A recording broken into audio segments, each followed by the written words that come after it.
प्रसिद्ध पत्रकार और समाजसेवी स्वर्गीय राम गोविंद प्रसाद गुप्ता की 90वीं जयंती मनाई गई। इस मौके पर एक संगोष्ठी का आयोजन किया गया जिसका विषय था पत्रकारिता के बदलते आयाम।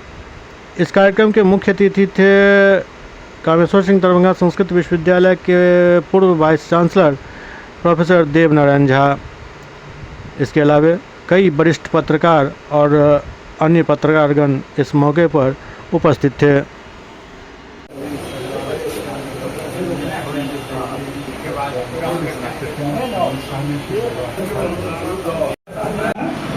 अधूरा था और उस वक्त कोई वहाँ मौजूद ही नहीं था, यानी पहले दिखाने की दौर में सब पीछे छूट। यह उदाहरण हमें याद दिलाता है कि खबर की सटीकता उसकी रफ्तार से कहीं ज्यादा महत्वपूर्ण है।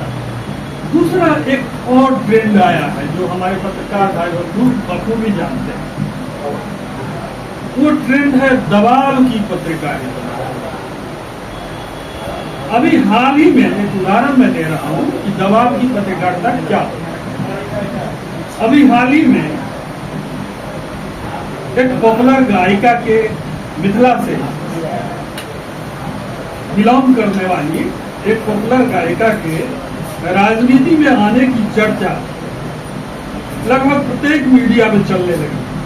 बड़े राजनीतिक दल के नेता का सोशल मीडिया पर पोस्ट। हम लोग यहाँ एकत्रित हुए हैं। स्वनाम धन्य, मैं स्वर्गीय को स्वनाम धन्य कहना चाहता हूँ क्योंकि राम गोविंद प्रसाद गुप्ता जैसे व्यक्तित्व कभी स्वर्गीय नहीं हो सकते हैं। वो अमर हैं अपनी कृतियों से, अपने छोह मोह माया और समाज सेवा से। तो मैं राम और गोविंद दो छवि उनके नाम में देखता हूँ और मैं ये कहता हूँ कि दया अगर लिखने बैठूं तो होते हैं अनुवादित राम।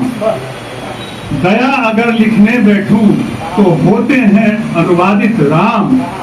रावण को भी नमन किया, ऐसे थे मर्यादित राम। गुप्ता की स्मृति में हम लोग यहाँ एकत्रित होते हैं। हर साल एक बार जन्मशती पर, एक बार उनकी पुण्यतिथि पर। तो मेरा बहुत बहुत प्रणाम श्रद्धा सुमन परम आदरणीय राम गोविंद प्रसाद जी गुप्ता के लिए। महत्वपूर्ण विषय विवेचन होता है और मूल्यवान बातें सामने आती हैं। विद्वत जन बहुत कुछ बोलते हैं। अगर इसका स्मारिका के रूप में अगर हमेशा बनता रहता तो वह एक पत्रकारिता जगत के लिए इतिहास ही होता। इसलिए सब लोग इसके लिए प्रयास करें और मैं प्रमोद जी से भी कहूँगा कि इस दिशा में कोई कदम उठावें तो बड़ी अच्छी बात होगी। दिल्ली है, हम लोग सारा पलायन की बात करते हैं और हमारे पूर्व वक्ताओं ने भी कहा। सबसे बड़ी बात तो उन्होंने कही अभी पूर्व वक्ता ने कि सारी चीज़ें आपके मोबाइल पे everything is on your palm, खबरें आपको वहाँ से मिल जाती हैं। मैं 22 साल तक NDTV में था, प्रमोद जी हमारे साथी हैं, तो वहाँ भी बदलते आयाम को मैंने जो देखा, जो पत्रकारिता हो रही थी उस वक्त NDTV आधे घंटे का था। जब मैंने ज्वाइन किया तो आधे घंटे का समाचार आता था स्टार प्लस पे और उसके बाद स्टार प्लस के बाद फिर उसका बढ़ता चला गया।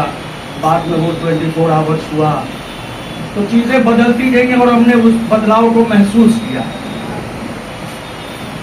और ये बदलाव जो अभी कह रहे थे कि पहले अखबार खबर आती थी, अखबार में छपता था, दूसरे दिन हम पढ़ते थे। छोटे शहरों में और कस्बों में तो खास तौर पे देर से अखबार भी पहुंचता था। स्थानीय अखबार जरूर मिल जाता था लेकिन राष्ट्रीय समाचार पत्र आने में देरी होती थी। हमें ये भी याद है कि जब यहाँ से आने जाने में कई बार जल्दी पहुँचना हो पटना तो प्रेस की एक गाड़ी आती जाती थी। उसका इंतजार होता था कि भाई ये प्रेस वाली गाड़ी जाएगी वापस तो आप पहुंच जाएंगे पटना जल्दी। और वहां से वर्मा जी और जिनका नाम मैं नहीं जान रहा हूँ, उनका भी जयंती पर आने का मौका मिला, गुप्ता जी की जयंती पर। तो खुशी भी हो रही है कल मैं डॉक्टर साहब के यहाँ बैठा था, आप भी बैठे थे और दवा मेरी ये पक्ष में था। जब एक गैर को बुलाने मैंने कहा मुझे छोड़ लीजिए, मेरी तबीयत ठीक नहीं है। फिर गुप्ता जी का फोन गया कि 10 मिनट के लिए भी आ जाते तो अच्छा होता, देख लीजिए। और मैंने कहा जरूर आऊँगा, चाहिए आपका आना। ईश्वर की इच्छा बड़ी बलवती होती है, ईश्वर जैसा चाहता है वैसा ही होता है। मित्रों, ये आज का जो कार्यक्रम है ये पत्रकारिता से जुड़ा हुआ तो है ही, लेकिन भारत की संस्कृति और अस्मिता से जुड़ा है।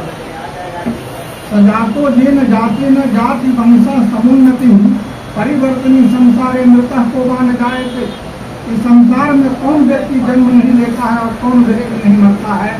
जो आया है वो जाएगा ही, आता है जाता है। जीता वही है जिसका जस जीता है, जिसकी कीर्ति जीती है।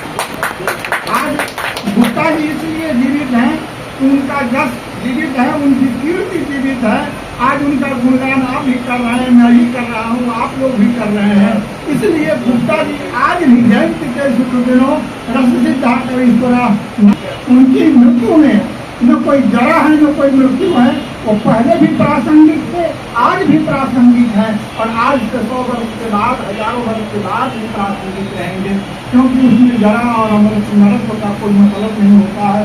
वो व्यक्ति आज भी जीवित है और रहेंगे। ये हमारी परंपरा रही है, ये सनातन की परंपरा है, ये संस्कृति की परंपरा है कि हमारे यहाँ आचार्य देवो भव, मातृ देवो भव, पितृ देवो भव, ये केवल वेद वाक्य नहीं है, ये हमको संस्कार में डालने की बात है। हम बच्चों को शिक्षा दें